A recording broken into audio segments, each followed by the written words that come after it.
Oke, baik. Yang pertama, sudah terlalu sering saya mengucap terima kasih kepada Pak Gusola dan saat ini tetap seperti biasa.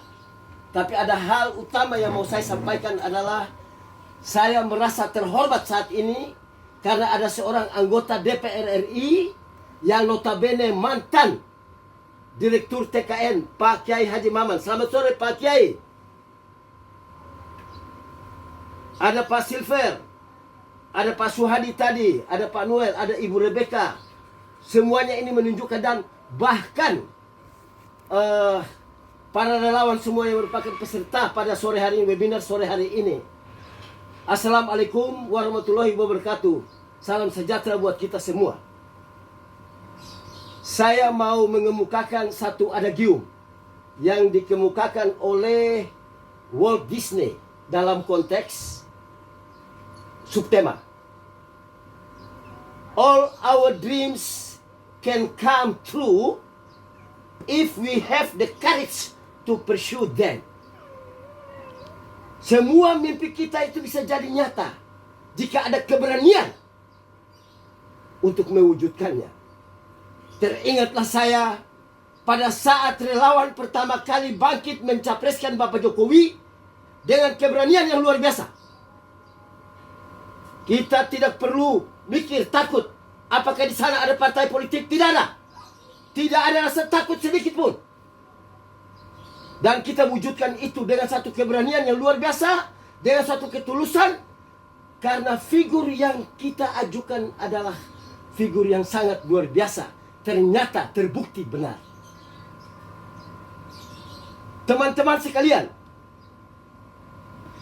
di periode kedua ini saya harus jujur katakan bahwa resah, sangat resah. Keresahan saya adalah ada tren, ada kecenderungan bahwa relawan-relawan Jokowi ini punya fighting spirit lemah.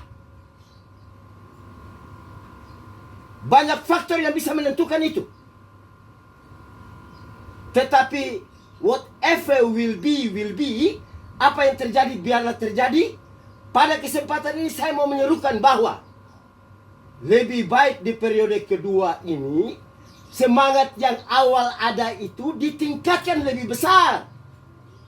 Karena kita menjaga Bapak Jokowi sampai 2024. Tidak ada satu makhluk di muka bumi ini yang berani takabur untuk katakan bahwa Jokowi aman sampai 2024. Siapa yang berani katakan itu? Dia adalah orang yang paling takabur. Tetapi doa kita adalah beliau berakhir 2024 dengan meninggalkan suatu legacy yang benar.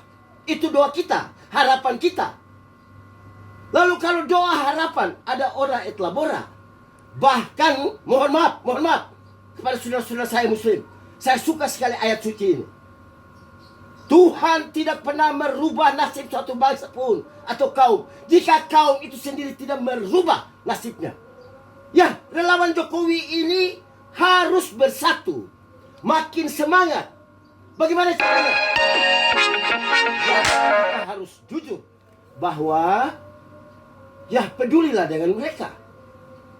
Para pembantu sekitar Bapak Jokowi ini seyogianya tambah semangat.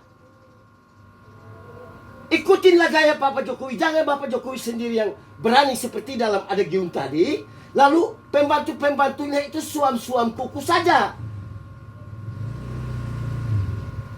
Saya 3 tahun lebih, hampir 4 tahun berusaha untuk mengadvokasi rakyat kecil dalam konteks membasmi mafia tanah. Karena itu diinstruksikan oleh Bapak Presiden Jokowi. Saya telah menerima satu apresiasi dari Kapolri, dari Pak Jenderal Listio Sigit, bahwa beliau sudah membentuk Satgas Mafia Tanah yang diketuai oleh Kabareskrim Pak Komjen Agus Andrianto. Syukur alhamdulillah bahwa seorang relawan yang terhina yang namanya Yanes Yosua Franz yang tidak bosan-bosan turun ke masyarakat kecil, memberikan advokasi dan melawan mafia itu. Tetapi sayang, kita tidak punya kuasa. Jadi mohon bapak-bapak yang ada di sekitar Bapak Jokowi peduli dengan ini. Saya sudah ajukan satu konsep besar, yakni pengadilan agraria. Pengadilan ad hoc untuk menyelesaikan masalah-masalah agraria. Menteri yang kena kritik paling keras adalah Menteri ATR BPN, Saudara Sofyan Jalil. Bukan berarti menterinya yang gagal, bukan. Tetapi sistem ini harus dirubah caranya. Bila perlu banyak turun di jalan, banyak belusukan di daerah-daerah biar bisa tahu kinerja BPN seluruh Indonesia. Satu. Yang kedua, relawan pun juga kadang-kadang membutuhkan sedikit ada suntikan amunisi. Saya kasih contoh untuk Menteri BUMN. Mengapa Pak Erick Thohir tidak berpikir ada 6.000 BUMN, angkatlah beberapa relawan-relawan saya itu. Bukan sebagai komisaris, sebagai office boy, sebagai cleaning service. Biar terobati. Mereka kan bisa dikasih jadi cabut rumput di BUMN, jadi tukang antar surat. Tidak pernah terpikirkan itu. Saya ajukan itu. Saya tidak pernah ajukan seorang komisaris pun atau apalagi direktur.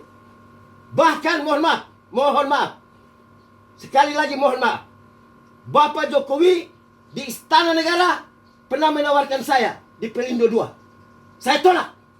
Karena saya katakan kepada beliau bahwa saya tidak pernah berpikir Bapak Jokowi satu periode. Oleh karena itu biarlah saya bebas terbang kemana-mana untuk memungut yang tadi disebut oleh Ibu Rebecca. One man, one vote, one value. Untuk menjamin 2 periode Bapak Jokowi. Semua sudah terjadi. Nah saat ini kenapa saya tetap bersemangat bahwa kecenderungan kinerja Bapak Jokowi di periode kedua banyak faktor yang menentukan agak menurun. Ada COVID-19, ada kinerja orang-orang sekitar yang agak menurun akibat fighting spiritnya lemah. Ada hal-hal lain yang di luar kemampuan manusia turut menentukan. Tetapi keberhasilan beliau sebagai apa yang saya sebut, ini ada gium lagi. In the calm sea, everyone can be a pilot. Tetapi dalam keadaan darurat seperti ini, Jokowi menunjukkan kerasnya sebagai seorang pemimpin di dunia ini. Beliau tampil gagah berani, beliau melindungi rakyatnya, dan mudah-mudahan melalui segala upaya untuk membasmi COVID-19 ini dapat terjadi, dan segala puji dan hormat hanya kita panjatkan kepada Allah Subhanahu wa Ta'ala menurut kita, saudara-saudara kita Muslim. Jadi ibu bapak sekalian, saya punya satu program besar di luar pengadilan agraria itu. Saya sudah kumpul ratusan teman saya profesor, entah di bidang hukum, ekonomi, dan lain-lain, yang akan membantu saya bagaimana untuk memulai. Mulainya yang penting. Orang Inggris bilang, every beginning is so difficult. Tetapi jika Anda sudah mulai, disitulah mulai pintu dibuka. Kierkegaard bilang, manusia itu bagaimana dia buka pintu. Dan saya sudah buka pintu. Insya Allah, pintu yang saya buka adalah benar. Setelah saya buka pintu, saya lihat, waduh, inilah jalan untuk mengatasi kemelut agraria di Republik Indonesia. Mau pakai pengadilan yang normal? Tidak ada, tidak bisa.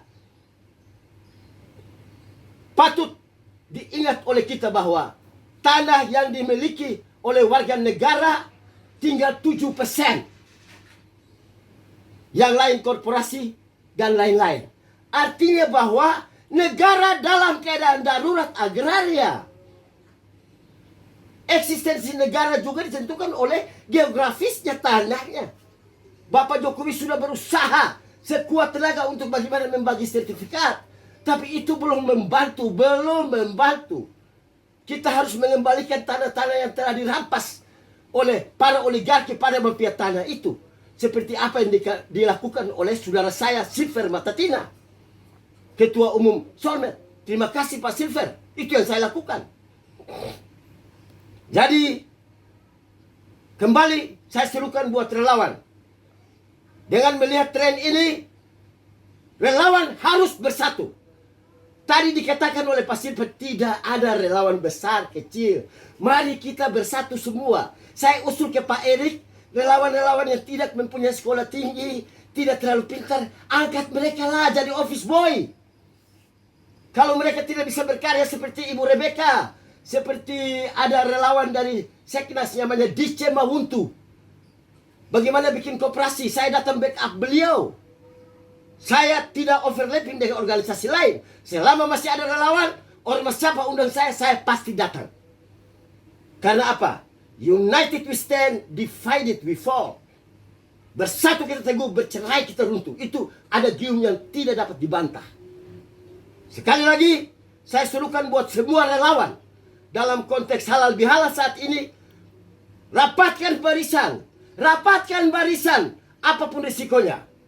Jika Anda sudah tidak peduli lagi, maka janganlah sebut diri Anda relawan. Mahal jadi relawan itu. Terlalu mahal jadi relawan. Relawan itu nothing to lose. Kalau saya mau kaya raya, 3,5 tahun urus tanah, orang pernah mau sogok saya miliaran, saya tolak. Hanya dengan 1-2 juta, saya datang ke daerah itu.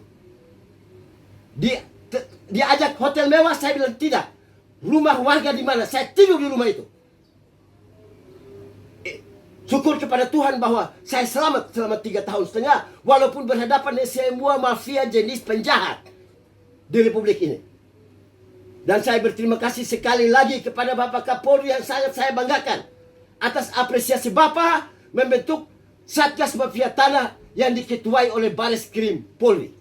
Dalam waktu dekat, saya akan bikin think tank, undang cendekiawan, intelektual di kampus, kita bahas itu. Kita bikin semiloka, kita bikin simposium, seminar. Kapan dia terbentuk? Rencana saya terhitung mulai tahun 2021 sampai 2045. Karena ini atau eto. Harus kita mulai. Karena kalau tidak mulai, semua upaya untuk menyelesaikan kemelut dalam bidang agraria ini hanya usaha menjaring angin saja. Mengapa saya katakan begitu? Orang di pengadilan jelas-jelas punya alas hak, punya sertifikat asli, tetapi dia bisa kalah. Masihkah kita percaya dengan model seperti itu? Atau apakah kita percaya model yang akan datang itu lebih baik? Wait and see. Jadi sekali lagi, melalui forum yang terhormat ini, saya merasa terhormat karena ada Bapak Maman, Bapak Haji, dan teman-teman yang luar biasa lainnya. Saya serukan bahwa semangat yang kendor di periode kedua ini kembali ditingkatkan itu. Kita wujudkan lagi the new nationalism and the new patriotism itu. Kira-kira begitu yang bisa saya sampaikan Pak Gus. Mohon maaf dan saya mengakhiri pembicaraan saya dan mengucapkan syukur dan terima kasih kepada Tuhan yang Maha Kuasa bahwa kita relawan pun bisa melakukan halal bihalal melalui pimpinan kita Bapak Gus Dur. Terima kasih. Assalamualaikum warahmatullahi wabarakatuh.